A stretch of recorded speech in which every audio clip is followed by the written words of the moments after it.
Chapter 1, Naomi Marie. "Third time's the charm, right?" says Miss Starr. She glances at the clock before she smiles at me. Sparkles at me, really, because she's like that. The library is pretty busy for a sunny Saturday afternoon. The feeling that my little sister Brianna calls the Hopies starts bubbling up inside me. I cross my legs for luck, but at the ankle so I don't look like I have to pee. "Do you have to use the restroom?" Miss Starr asks. I uncross my legs. Just practicing ballet." "Wow, Naomi, I knew you did West African dance, but ballet too?" She sparkles some more. "On top of everything else, you are such an accomplished young lady." I try to look accomplished while I make a mental note to ask Mama if I can take ballet. Then it won't be a lie, just practicing in advance. I change the subject. "I think the new neon yellow flyers worked. There's been a huge stack at the circulation desk all week, and now they're gone." I grin and check out the teen games crew over at the computers. Brandon Davis is there. Even though he's only 10, like me, he throws a smirk in my direction. "Just wait," I think. "You'll be begging to join my club in about 5 minutes.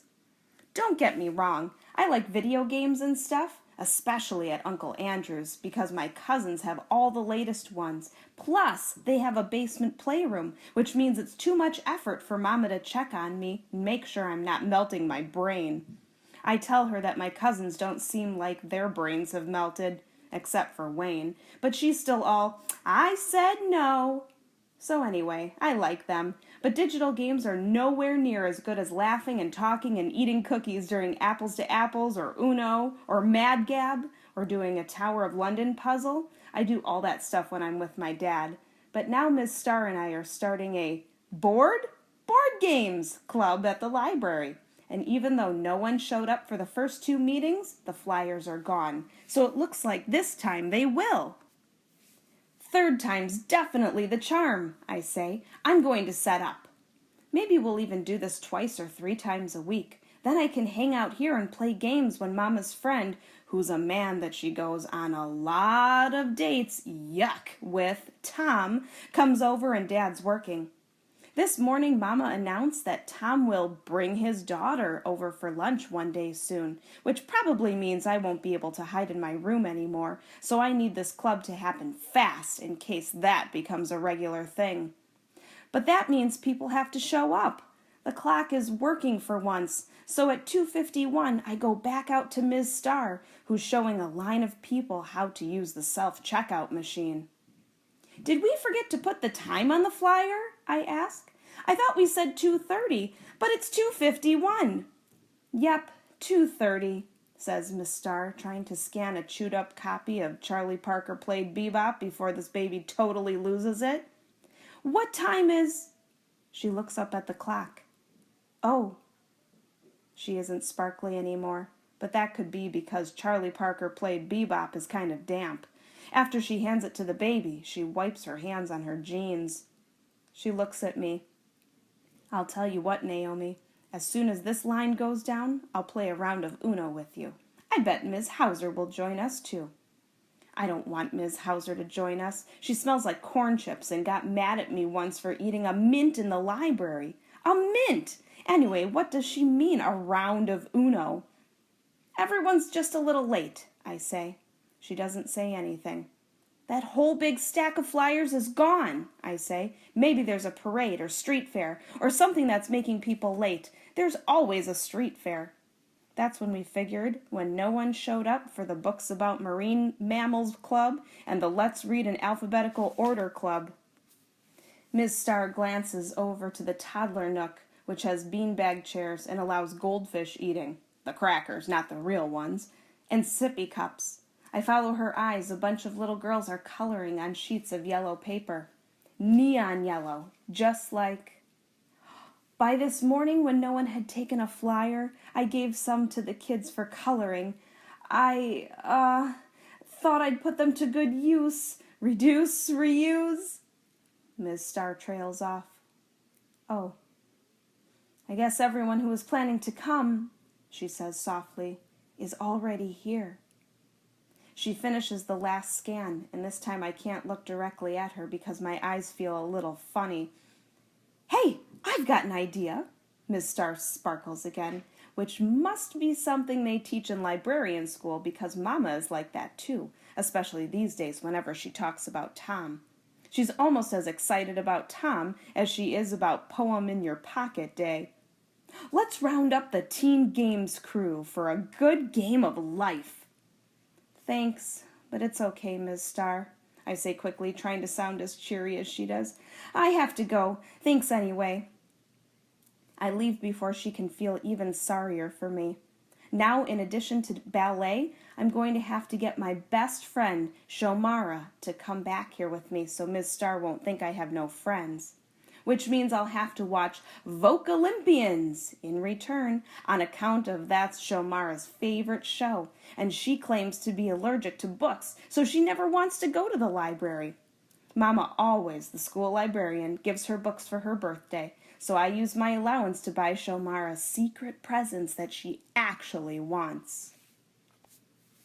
I walk to Dad's apartment without even realizing I mean to go there. It's been 2 years, and it doesn't feel weird anymore having Dad live somewhere else, especially since somewhere else is only 5 blocks away. Sometimes we even run into him at the grocery store, and even though he and Mama don't hug or anything, they are polite and not screaming and throwing eggs like I heard Meg Kelly's parents do. Mrs. Hill Davis steps out to sweep her stoop, but I know she's really keeping an eye on me. I don't mind, so I wave. Dad must have sensed I was coming because he's just picked up a chicken roti from Ali's. Good thing I got here while it was warm. It's pretty big too, but rotis are kind of hard to share, so it's also a good thing that I am very, very hungry. I stand at the counter and eat it while he makes himself a peanut butter sandwich. Well, really, a half sandwich because he only has 1 slice of bread left. He should plan better. Good day? He asks. Sure, I was hanging out at the library, I say. I leave it at that. After we eat, we start the puzzle on the coffee table without saying a word. Mama would have asked me 1,700 questions by now. Who was there? Did I have fun? Did I pick up a book list and remember to say thank you? Dad is just ready with a 1,700-piece puzzle of the Brooklyn Bridge. I want to say thank you, but me and my dad tend to say a lot without really saying it. I smile as I pick up an H-shaped piece. So how's everything? Dad asks after I send Mama a text to let her know where I am. She sends back smiley faces with a kiss, which I really need. I never know how to answer questions like that. What am I supposed to say if 1 thing was bad? Or 2 things were good, but 7 were horrible? So I say, fine. But then I remember. Well, there's 1 thing. I'm not sure how to say this. I mean, both Mama and Dad have been going on dates and whatever. Gross. But now it seems like I should say something about Tom, since he's going to be sitting at our table and eating off the plates that Grandma Billy bought. Well, Tom's coming over for lunch or something, maybe just a snack, and we're going to meet his daughter. I shrug as I say it to show him how not happy but not going to be rude I am, so he knows whose side I'm on. Oh yes, your mom mentioned that. I'm glad it's working out. Yeah, right. He looks as glad as Shomara's dog Shotzi did when she had to wear that plastic cone around her neck for 3 weeks. I shrug again and finish a corner of the puzzle. I am glad. Really, Naomi, he says after a pause. Of course, I won't say I'm glad that it didn't work for your mom and me to be married, but I'm glad we can always be a family. In a different way now. I want you to know you're okay with everything. Ugh, parents and everything. But I've had lots of practice with this because Mama asks me almost every day if I'm okay with everything. I'm fine, I say. He goes on, and I'm especially glad that we can have these hangouts anytime you want. I hug him. Mostly the transition has been pretty easy on me and Brianna. She was only 2 years old when Dad moved out, and everybody knows about the terrible twos. She didn't care much about anything back then except touching my stuff and showing the entire world her big girl panties. Now she's 4 and not much has changed, except the panties thing. thankfully. Robbie Jenkins still eats booger cookies, and he's 7. But still, the whole Tom thing is weird. Like, I'm not sure how nice to be on account of my dad. But I also don't want Mama thinking I'm being rude to her. Friend? From far away, Tom's okay, I guess. I don't hate him. He likes to tell jokes, and he doesn't mind when you don't laugh, because he knows they're not that funny. But Mama looked so nervous and so excited when she was talking about him and his daughter coming for lunch that I could only tell she's starting to really want me to laugh at those jokes.